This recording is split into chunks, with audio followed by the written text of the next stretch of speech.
Yoke here, pal, and today I'm here to show you the rarest Eevee I found in the Galar region. Not too long ago in the year 2019, Pokemon trainers across the world will be introduced to the Pokemon franchise, Pokemon Sword and Shield. No, not Pokemon Gun, pal, but who would have known I would have found the perfect Eevee with the perfect mark in this region? You see, unlike in Pokemon Scarlet and Violet, you did not see when a Pokemon had a mark. That's right, pal, Pokemon Scarlet and Violet actually have an expansion called the Indigo Disc, and in this expansion, you and your school go to a field trip to another school called the Blueberry Academy, and when you unlock enough BP, you can actually unlock something called a mark checker, which allows you to check if wild Pokemon have a mark by holding down the ZL button. And again, in Pokemon Sword and Shield, you just don't have this as an option to check if wild Pokemon have marks. And although you can make curry in Pokemon Sword and Shield, it just doesn't give you any boosted odds in shiny Pokemon or in marks. So in conclusion, finding shiny Pokemon that are marked in Pokemon Sword and Shield is just going to be a little bit more of a challenge compared to Pokemon Scarlet and Violet. So how exactly did I find this perfectly marked shiny Eevee? Well, thanks to the Crown Tundra DLC expansion, I was actually able to find a spot where Eevee spawned in a snowstorm. That's right, pal, during a snowstorm at Frost Point Field, a wild Eevee does in fact appear. And the setup was very simple, pal. After changing the date on my Switch for a day that would be a blizzard, I would then fly to Frost Point Field and save the game right before the Eevee spawns in. After double saving, because you can never be too careful, pal, I would then encounter the Eevee, and if it wasn't shiny, I would then soft reset. And so I just repeat the process until I find me a white sparkling Eevee. And being that I soft reset for this Eevee, my odds were 1 in 4,096. But thanks to the power of my shiny charm, the odds were now 1 in 1,365. And although I did have the shiny charm, I in fact did not have the mark charm, meaning that my odds of finding a Pokemon with a mark was not 3 in 50, but in fact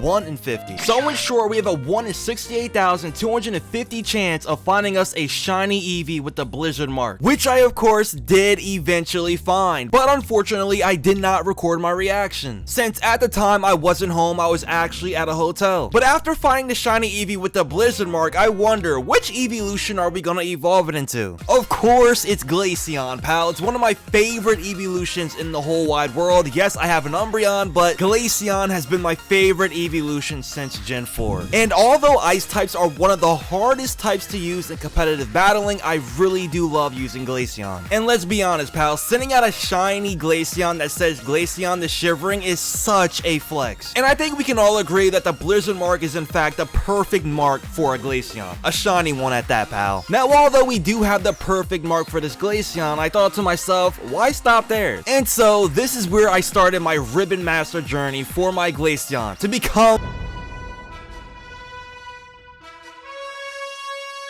If you made it this far into the video, pal, please like and subscribe. Thank you, fans. Thank you all. Soon after evolving my shiny Eevee into Glaceon, it was time to get to work. Since I caught Glaceon in the Galar region, it only makes sense to start collecting ribbons in Sword and Shield. So I got started right away, pal, and maxed out Glaceon's HP and also her special attack. And with the power of Calcium and HP up, this is a fairly easy task. And once I maxed out Glaceon's Eevees, I would then put up a tent, make some curry, and play with Glaceon until I seen 5 hearts, indicating that not only does Glaceon respect me as a trainer, but also loves me as a friend. Which means now we can finally fly to Hammerlock to get our first ribbon, the best friend ribbon, pal. A ribbon that's given a Pokemon that have maxed out their friendship. So far so good, and guess what? We don't have to go far for the next ribbon. You see, in the same house is a woman on the couch, and if you talk to her, she gives you the effort ribbon. A ribbon given to a Pokemon that's maxed out their Eevees. And now that we're done with Hammerlock, it's time to head over to our next challenge, the Pokemon League, pal. But this isn't your normal Pokemon League. You see, in Pokemon Sword and Shield, there isn't any rooms you're going into and then facing the champion. Instead, you're actually in an 18 bracket. And to become the new Pokemon champion, you do in fact have to win the tournament bracket. But don't worry, pal, that'll be no problem for Glaceon. Well, that was until Hop showed up and brought his Zacian. But don't worry, Hop is still a bug catcher, and we were able to defeat him and win ourselves the Galar Champion ribbon. A ribbon given to all the Pokemon in your party for beating the Pokemon League in Pokemon Sword and Shield. After me and Glaceon beat down Hop the bug catcher and won the Pokemon League, it's now time to head over to the Battle Tower and beat up his brother.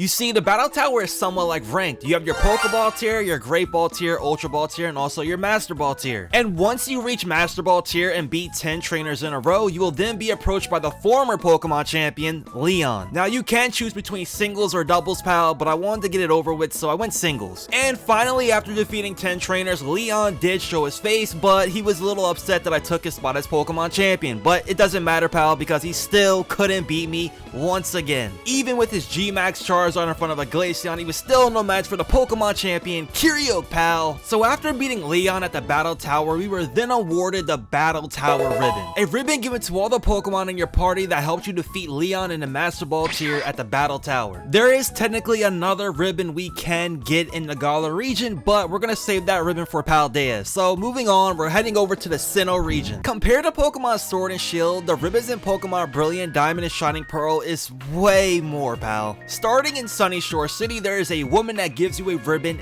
daily. You see, every day you talk to this woman, she tells you a little bit of a story, and every time you listen to it, she gives you a ribbon. And unfortunately, she does not give the ribbon to all the Pokemon in your party, only the starting Pokemon. Another bummer is you cannot change the date to speed up the process, meaning that you have to get these ribbons in real time. So with Glaceon being the first Pokemon in my slot in the party for 7 days straight, I was able to get all 7 daily ribbons. On Monday, you're given the Alert ribbon, Tuesday the Shock ribbon, Wednesday the Downcast ribbon, Thursday the Careless ribbon, Friday the Relax ribbon, Saturday the Snooze ribbon, and on Sunday the Smile ribbon. That's a lot of ribbons for talking to a married woman, pal. Emotional damage. And after collecting all 7, we then head over to Route 210, where we pull out our Verse Seeker and begin our Pokemon heist, pal. You see, in the Sinnoh region, there's an area called the Resort Area, and in this area, they sell ribbons for a very high price. Starting at just 10,000 Pokédollars, you can get the Gorgeous ribbon. Next is the Royal ribbon for a grand total of 100,000 Pokédollars. And then finally, the Gorgeous Royal ribbon, which is gonna cost you a good 999,000 Pokédollars. And I thought Team Rocket were the only scammers. But since we farmed the Poké couple on Route 210, we were able to afford all this with no issues at all, pal. Finally, we can head over to Hearthome City, where we can now begin our Pokemon contests. After feeding Glaceon a couple of the rainbow poppins I made, she was ready to become a true contender for the Pokemon contest. Technically, there are 6 contests: the coolness, beauty, cuteness, cleverness, toughness, and shining. Although you unlock shining contests through beating the original 5. But again, since this is a shiny Glaceon with the Blizzard mark, I'm pretty sure she wins this with ease, pal.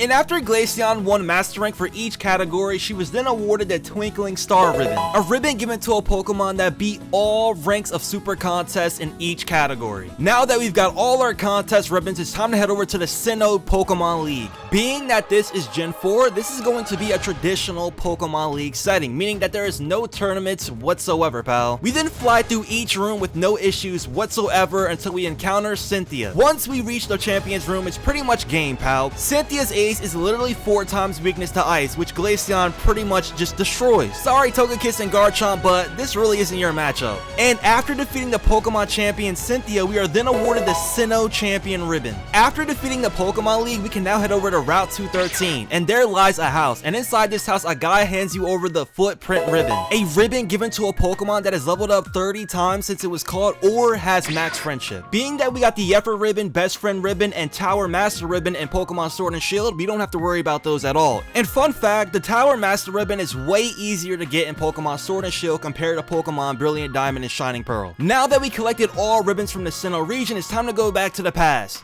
to the Hisui region. After the Pokemon God Arceus sends us back to the past, it's time for a photo shoot. After participating in a photo shoot with Glaceon, we were able to unlock the Hisui ribbon, a ribbon only available to Pokemon that participated in a photo shoot in Pokemon Legends Arceus. That's right, pal, Glaceon is not only the GOAT in present day, but also the past. Now that we collected the one and only ribbon in the Hisui region, it's time to go back to the future like Trunks, pal, to the Paldea region. We did it, pal, we are finally in the Paldea region, and we have a few more ribbons to get. Being that Pokemon Sword and Shield Online Ranked is pretty much dead, we had to wait till we got to Paldea to get the Master Rank ribbon, a ribbon given to all the Pokemon in your party that you use to win a Master Ball tier ranked battle. And since I'm the undefeated Pokemon champion, well, that was pretty easy, pal. And now, technically speaking, we only have 1 ribbon left. the Paldea Champion ribbon. But in order to get this ribbon, we have to go back to the tournament format. If we head over back to our school, we're able to sign ourselves up for a tournament. And in this tournament, we will be battling high tier trainers. And if we win this tournament, we are able to unlock the Paldea Champion ribbon, a ribbon given to Pokemon that won the Academy Ace tournament. But again, these trainers are not strong enough to beat me and Glaceon, pal. And there you have it. Those are all the ribbons you can get in the Paldea region. But we're not done yet. We still need to get a few more marks. The first mark will be the item finder mark. If you send your Pokemon out in Let's Go mode and collect items on the ground, they have a 1 in 100 chance to get the item finder mark. Fairly easy to get and not too much. Next is the gourmet mark, and you have a 3 in 101 chance to get this mark, and it's fairly easy to get. All you have to do is really just make sandwiches until your Pokemon appears with the mark. That's right, pal, just keep feeding your Pokemon until they have a mark. Sounds safe to me. Next is the partner mark, pal, which you have a 1 in 100 chance to get every 10,000 footsteps. Now, although that sounds like a lot,